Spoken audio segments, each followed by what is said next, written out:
안녕하세요. 명지대학교 부동산대학원 홍보국장 안진희입니다. 오늘은 정말 특별한 분을 모셨는데요. 2025학년도부터 우리 대학원에서 새롭게 합류하신 김미선 개건 교수님을 모셨습니다.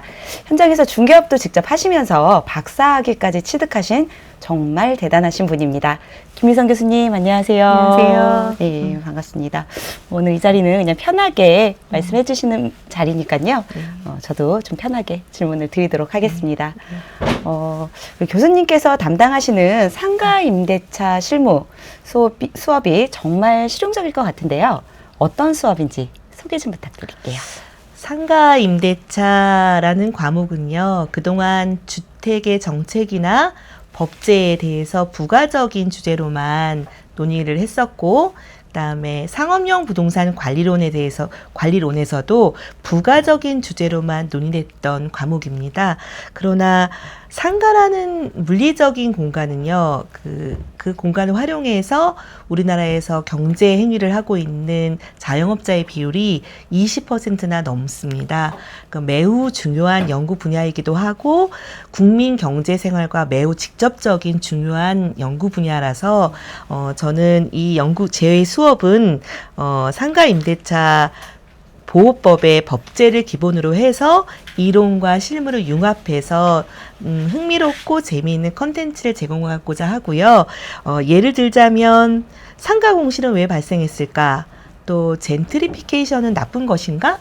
그다음에 상가 임대인과 임차인은 왜 맨날 싸울까? 이런 질문에 대한 해답을 찾아가는 컨텐츠로 여러분께 수업에 대한 제공을 하고자 합니다. 네, 정말 실무와 밀접한 그런 과목인 것 같아서 많은 원우들이 좀 관심이 클 것 같습니다. 그리고 또 교수님께서는 상가권리금 연구로 우수 논문상을 받으셨잖아요. 정말 대단하십니다.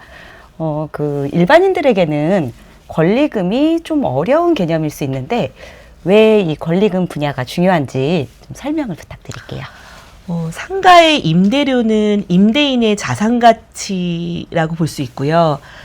상가의 권리금은 상가 임차인의 영업 가치입니다. 아주 매우 중요하고요. 이 임대료와 권리금은 두 가지 상호작용을 하면서 폭등하기도 하고 폭락하기도 하고 경기를 타기도 하고 상권에 따라서 업종에 따라서 많은 변화를 가지는 중요한 요인들입니다.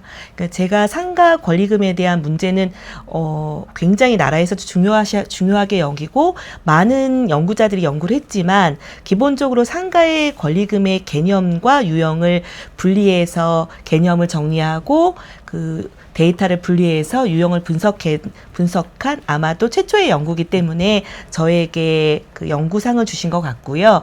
상가 권리금은 실제로는 현장에서 지불 명목이 시설비 명목으로도 주고받고 그다음에 자리세 명목으로도 주고받고 그다음에 영업권 양도양수의 명목으로도 주고받고 때로는 명도비 명목으로도 주고받습니다. 이러한 너무나 다른 요인들로 포괄된 게 권리금인데 이거를 하나의 명목으로만 우리가 바라본다고 하면 여기서 생기는 문제를 해결할 수 있는 방법은 없고요. 이 지불 명목에 대한 정체를 제대로 알고 이거 우리 상가 생활과 연결해서 봐야지만 우리가 권리금에 대한 이해를 할 수 있다고 생각합니다. 네, 교수님 수업을 들으면 권리금 마스터가 될 수 있다는 생각이 듭니다.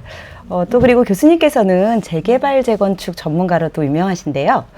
요즘 이 재개발 재건축 시장이 어떤가요? 재개발 재건축 시장은 지금 우리나라 부동산 시장에서 가장 핫한 주제죠. 제가 몇 년 전에 코로나 이전에 러시아 블라디보스톡을 여행한 적이 한 2번 정도 있는데요. 그 동네에서 부동산의 임대료가 얼마인지 상가 권리금은 얼마인지 늘 그때 갈 때마다 물어보곤 하는데요. 그때도 재건축 재개발에 대해서 물어봤더니 블라디보스톡에서는 재건축 재개발의 개념이 없다. 왜냐하면 아무리 오래된 건물이라도 새로운 땅에 지으면 되지 여기를 굳이 다시 부시고 다시 지을 필요가 없다. 그러니까 도시재생의 개념 자체가 없더라고요. 근데 우리나라 서울 수도권은 인구는 인구는 점점 늘어나고 기존 토지 한도 내에서 오래된 건물을 다시 짓지 않으면 안 되는 상황이잖아요. 그러니까 재건축, 재개발, 도시재생의 개념은 우리 삶과 가장 중요하고 그 법과 제도를 배우는 것도 중요하지만 이 안에서 일어나는 그 갈등에 해결하는 전문가가 필요한 시장이라고 저는 느끼는데 이것이 왜 그러냐면 공공과 민간의 갈등도 있고요. 조합 내에서 조합과 비대위의 갈등도 있고요. 재건축에서는 아파트 주민과 상가 주민의 갈등도 있고요. 재개발 안에서는 빌라와 단독과 상가의 갈등이 있습니다. 이 갈등을 해결하는 전문가의 과정이 저는 굉장히 전문가로서 중요하다고 생각하고 우리 원우님들께도 이런 분야에 대한 관심을 가지기를 권유드려 봅니다. 네. 그리고 전 또 궁금한 게 이 중개업을 하시면서 박사학위까지 받으시는 게 쉽지 않으셨을 것 같은데요. 어떻게 그렇게 용기를 내셨을까요? 물론 이제 박사 과정과 박사를 마치는 과정은 쉽지는 않습니다. 그런데 인생에서 가장 중요한 경험을 했다고 생각을 하고요. 제가 상가를 중심으로 한 중개업을 한 지가 20년이 넘어가는데 가장 현장에서 부딪혔던 거는 법과 제도에 대한 제대로 된 이해와 해석이 중요했고요. 그거를 공부하기에는 저희 명지대학교 부동산대학원 왔을 때 가장 이거에 대한 공부하는 게 제일 즐거움이었고 제가 그 현장에서 겪었던 문제들을 해결하는 방법을 다른 데가 아닌 학교에서 공부함으로써 해결할 수가 있었고 또 석사과정 중에서 커뮤니티 활동을 통해서 제 인맥도 많이 확장이 됐고요. 사실상. 그리고 제가 박사까지 공부하게 된 거는 현재 저희 박사의 지도 교수님이신 김준영 교수님께서 수업을 들어오셔서 수업을 강의하고 어떤 밖에서 커피 한 잔 마실 일이 있었는데 저에게 해주신 한마디 말씀이 큰 용기가 됐어요. 실무에서 부동산 비즈니스를 하는 분들이 논문을 쓰게 되면 이론만 공부했던 분들이 논문을 쓰는 것보다 훨씬 더 흥미롭고 재밌고 학계에 기여하는 부분이 크다. 이런 말씀을 주셨는데 저는 그 말씀에 용기를 얻어서 박사과정에 진학을 했고 굉장히 박사과정 동안 되게 저는 즐겁게 했고 그 마치는 과정은 물론 쉽지는 않았지만요. 마치고 나서 가장 제 인생에서 좋았던 거는 제 인생의 잠재력과 한계점을 알게 된 점, 그 다음에 무엇보다 제 인생의 성장을 하게 된 점, 이런 것들이 굉장히 저한테는 큰 소득이었고요. 우리 석사 원우문 뿐만이 아니라 모든 분들이 성장과 도약을 원하신다면 우리 명지대학교 석사과정, 박사과정에 도전하시기를 강력하게 추천드리겠습니다. 네. 그리고 우리 교수님께서 비즈니스를 하고 계신 물레동이 정말 독특한 곳이라고 들었는데요. 물레동 어떤 곳인가요? 영등포구 물레동은 매우 흥미로운 동네입니다. 제가 지나가다가 골목골목을 다닐 때 보면 요즘 MZ세대 또는 알파세대라고 하는 분들이 폐 공장을 수리해서 음식점도 하고 카페도 하고 뭐 사진 공방, 뭐 유리 공방, 가죽 공방 여러 가지 재밌는 장소들이 많은데요. 그 사이사이에서 소공인들이 이렇게 그 용접봉을 쓰고 이렇게 그 불꽃을 튀기면서 이 철공 일을 하는 것들이 그들에게는 굉장히 새로운 풍경이고 꼭 마치 외국에 온 것 같다. 그 일상에서 벗어난 새로운 관점이다 이렇게 보는 분들이 있는데요. 전체적으로 물레동은 일제시대 때부터 도시계획이 됐던 동네고요. 우리나라 서울에서 철공산업을 거의 담당했던 동네예요. 현재는 이제 모든 산업들이 중국으로 이전하고 아파트로 개발할 동네, 그 다음에 산업 일자리로 개발할 동네, 그 다음에 젊은이들이 모이는 흥미있는 장소들로 개발할 동네 이렇게 세 가지로 해서 미래의 직주락이 모두 볼 수 있는 재미있고 흥미로운 동네로 아마 발전해 갈 거고요. 저는 거기에서 그 동네에서 물레동의 과거도 보고 현재도 보고 미래도 꿈꾸면서 현장을 지키고 있습니다. 네. 아까 교수님 말씀 중에 러시아 여행을 하시면서도 상가를 그냥 지나가시지 못하고 관심을 가지셨다고 말씀하셨는데 혹시 카페나 식당 같은 데 가시면 권리금을 한번 계산해 보시는 그런 직업병 같은 건 없으신가요?